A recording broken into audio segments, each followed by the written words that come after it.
Hey guys, it's Mike here, and in this video, I'm going to talk about perhaps the most important versus battle in the history of the Dragon Ball franchise. One that hardcore fans have been wanting to know the answer to ever since the Buu saga of Dragon Ball Z. And that would have to be Gohan's mom versus Gohan's baby mama, Chi-Chi versus Videl, and who out of the two of them would win at their peaks of power in the franchise? A question I know that you've been wondering. So in this video, I'm going to get into that. But before I begin, if you're new to this channel, consider subscribing and enabling all notifications. That way you can stay up to date with all my future videos. Subscribing makes it so that if my channel disappears from YouTube because of a shifting code, well, you'll still be able to watch the entire time. Also, consider leaving a like, sharing your own thoughts down below. I love to read them, and make sure to stay tuned for the entire video. That way we can ascend to the next level of power and go far beyond, even further beyond. But with that being said, let's get into the video. So we'll begin with Chi-Chi in her first appearance in the story.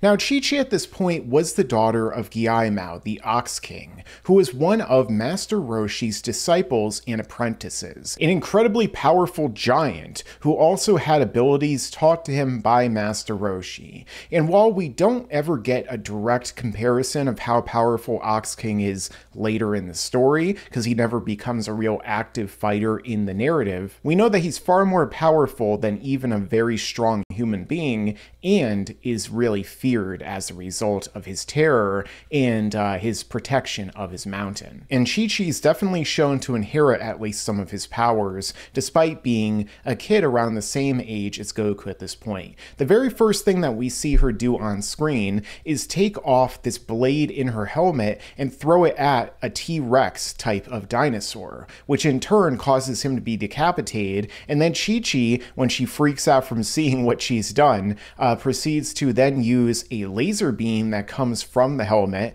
perhaps channeling her power, and in turn destroying the corpse of this particular dinosaur. She then goes to attack Yamcha with it, who's able to dodge the attack before knocking her out with a single shot. Now, Yamcha at this point was not as powerful as Goku before he even trained under Master Roshi, but he was still really strong for a human being. Nonetheless, he easily was able to handle Chi-Chi at this point. Shortly after this, Chi-Chi and Goku go to meet with Master Roshi, and Chi-Chi once again takes off the blade from her helmet and throws it directly at Roshi, which he actually isn't able to stop normally. It goes through his cane and straight into his brain. And of course, Master Roshi at this point is exactly going full power. This is before he trained up until the 21st tournament so that he could try and stay ahead of Goku and Krillin, and then did the same thing again after that before the 22nd tournament. So you could just count this as a gag scene. You know, Dragon Ball is very humorous at this point especially,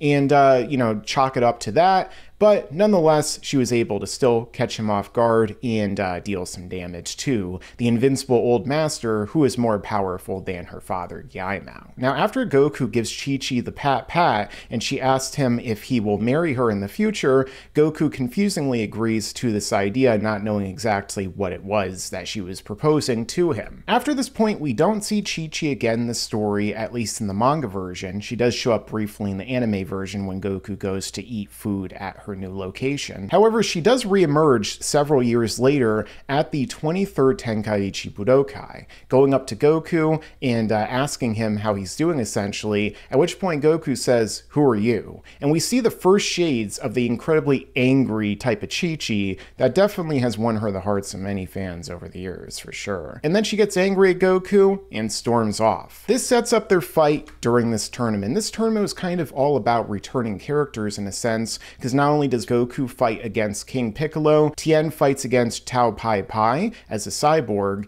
and then Goku fights against Chi-Chi one more time. Now, during this fight, Chi-Chi goes to attack Goku, and we see he's dodging, and it appears that he's kind of caught off guard by the power of Chi-Chi that is on display. And we see that she's speed blitzing him, pushing him back, and seeming to do a really good job. However, when we see this continue onward, we actually see that Goku isn't anywhere near outmatched by Chi-Chi, and she's nowhere near his level of power, which is all demonstrated by this. When Goku decides, because he doesn't want to hurt her, to, instead of punching her, just punching the air in front of him. And the force of this punch is so powerful it immediately hits Chi-Chi and sends her flying out of the ring and smashing into a wall. Now remember, Goku wasn't really trying as hard as he possibly could at this point. This was him trying to hold back so he doesn't hurt her. He literally didn't even touch her, and yet she still flew out of the ring and smacked into the wall. So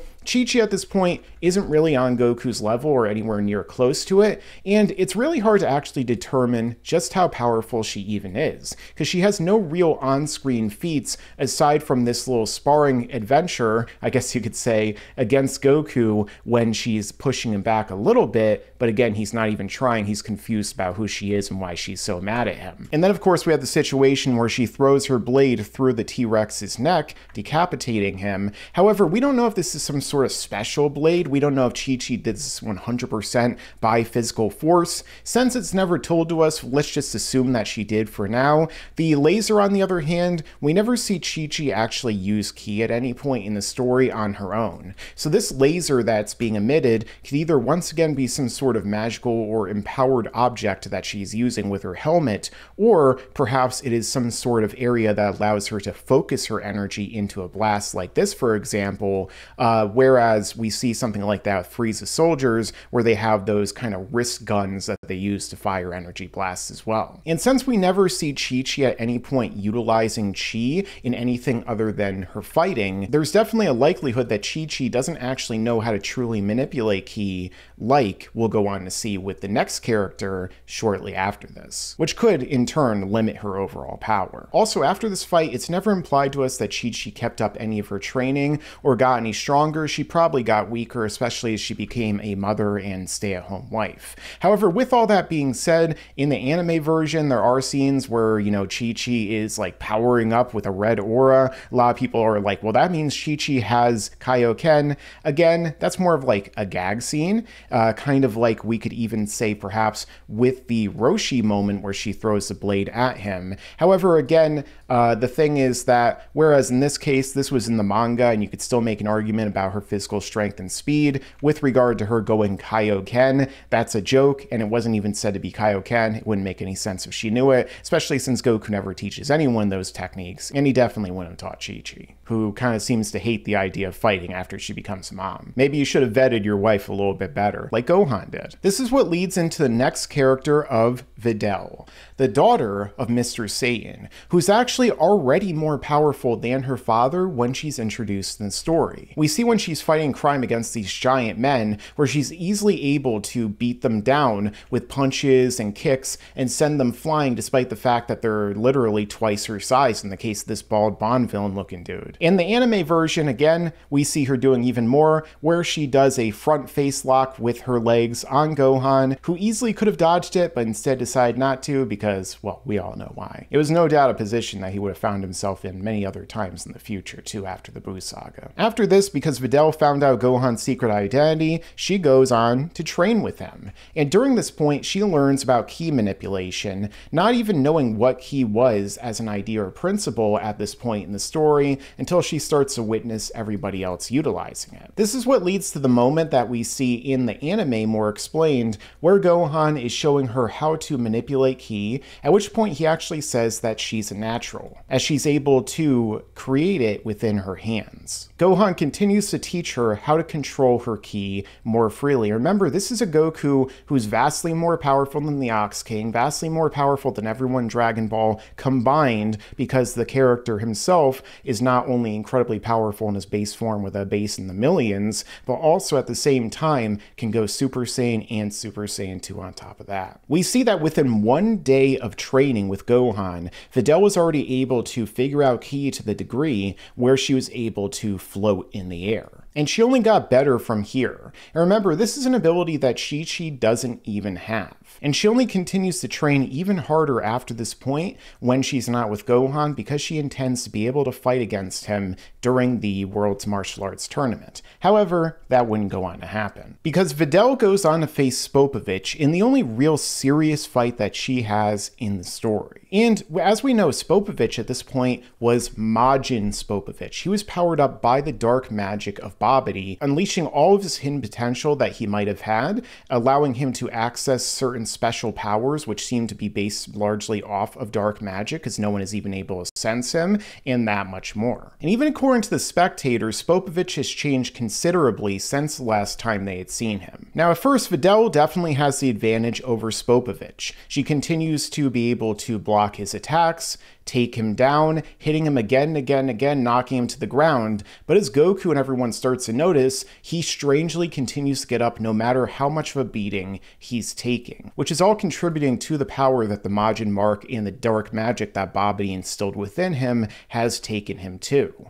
Where you could see that Videl's definitely doing damage to him. She's giving him like a bloody lip, she's knocking him to the ground again and again, and yet he continues to get back up and only wants to fight more and seems to be having fun in the process. This is what leads to Goku saying that she needs to give up, and then Spopovich really seems to rev up his power, likely trying even more at this point in time. He was suppressed, taking the damage up until this point, it seems like, or perhaps he was only getting stronger with time, and then knocks Videl down, kicks her back, almost eliminating her with this kick in the process before she begins to fly. And this is what leads to one of the moments that fans remember most, where Videl kicked Spopovich so hard, it seems like she might have stopped holding back at this point, and hit him in the head and actually spun his head around and caused it to be broken in a way that would easily kill anyone in real life. However, in the anime, he falls over, only to get back up. In the manga, he just immediately grabs it while he's still standing, spins it back around,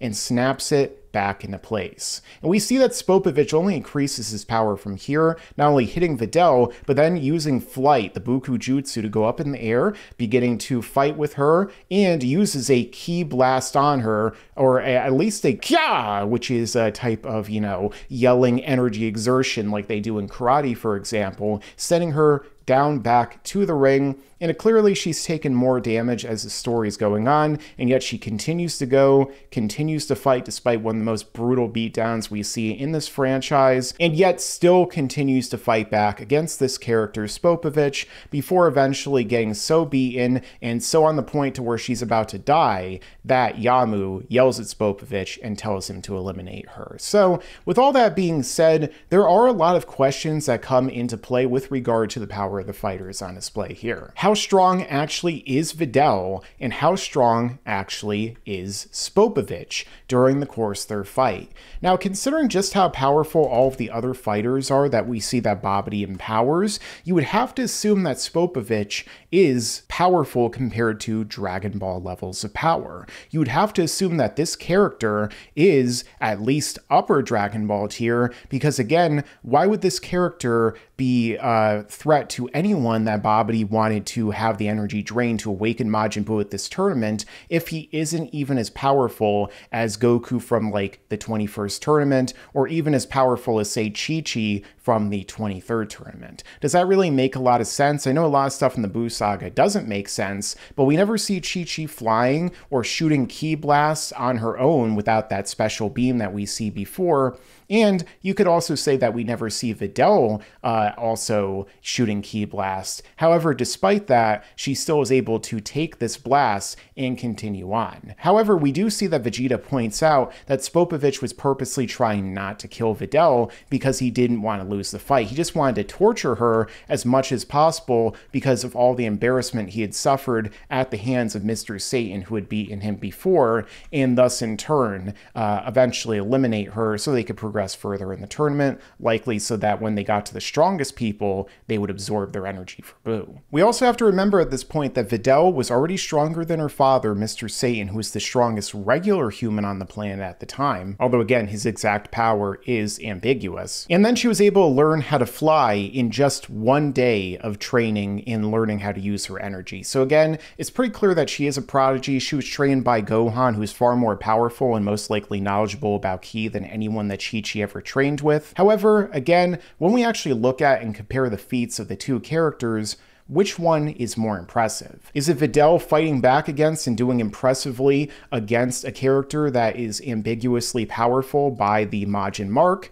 Or instead, is it Chi-Chi decapitating and blowing up a dinosaur and then embedding her blade directly in the head of Master Roshi, who himself, again, was the master of her own father? On paper and on screen, it seems like Chi-Chi's feats are in fact more impressive, because again, we don't know how powerful Spopovich is. A lot of people think that he's actually weaker than Goku at this point in time, even at his full power when he would be trying to, let's say, kill Videl, and that Videl is just really strong for a regular human because she has Ki that takes her beyond a superhuman level. But overall, who would actually win between the two? So Videl versus Chi-Chi, who would actually win between these two fierce female warriors? Well, there's so much ambiguity around both the characters and just how powerful they actually are. Chi-Chi was very clearly far more powerful than Videl before Videl learned how to use Ki, but after that point, when Videl can start to learn how to fly, which is something that Chi-Chi never did, and is trained directly in how to manipulate her Ki,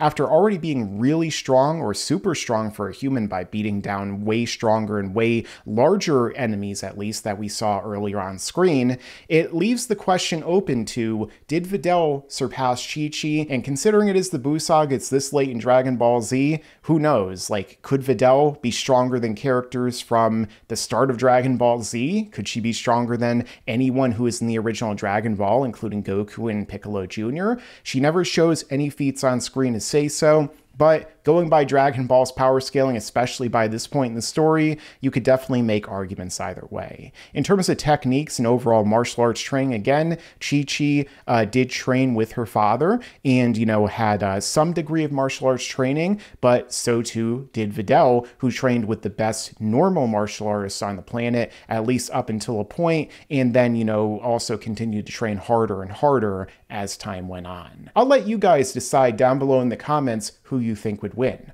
Also, if you're new here, subscribe and enable all notifications, that way you can stay up to date with all my future videos. Leave a like, share this video out, and make sure to stick around, because there's a lot more to come in the future. Yeah, and you better subscribe.